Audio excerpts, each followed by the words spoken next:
Generative AI is the big talking point. But behind generative AI, it's really your data strategy. And IT is actually now, I would say, providing direct inputs into the ultimate business strategy of how we become successful.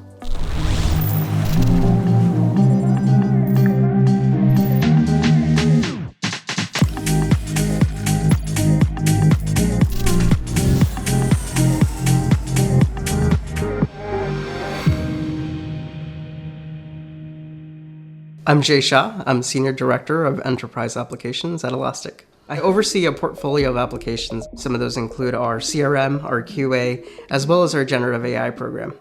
I'm a food guy. I love to grow it, I love to cook it, and I love to eat it. How is Gen AI enabling productivity regardless of the application that I'm working in? I kind of equate it to going to the supermarket.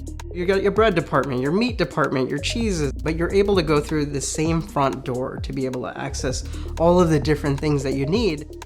So if you're preparing a meal for when your friends are coming over, it all starts with your initial vision. What's the plan here? Whenever you're solving for any sort of a business challenge, you want to establish your goals and objectives up front. So when you do identify the specific tools or the technology that you're introducing into your ecosystem, you're very clear on what the end game is. There's a lot of different potential solutions. You might be able to grab something off the shelf, and you might also find there's potential overlap with everything that's available and what we have. And so you'll find yourself down a path of, hey, maybe we build something custom to facilitate our needs.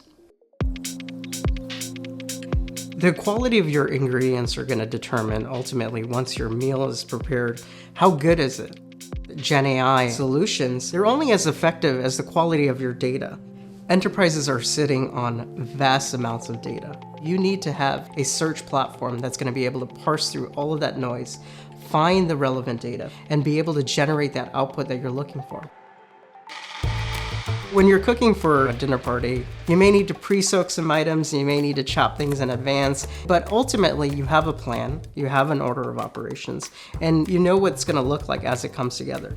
If we can just in our MVP deliver something that will start to add value, I think that's a win. And then what you do then is you keep an open feedback loop and you start to iterate. Now you start to build that momentum.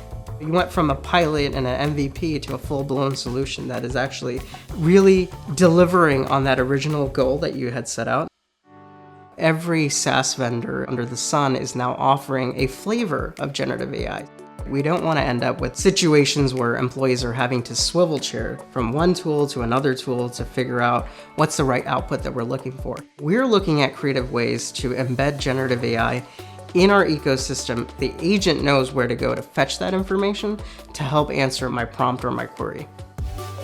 It's a really interesting and exciting spot to be in, to be able to connect all the dots to deliver value, building a full-fledged product that your team can be proud of. Being able to use this technology to solve some really real business problems, it brings a genuine excitement when they're like, wow, that used to take me days to complete, and now I press this button and I get this answer, or I'm able to bring multiple data sources now into one view. It enables me to close cases faster, anticipate potential requests that might be coming through, and so the opportunity is really endless, and it's very exciting to play in this space and be a part of it.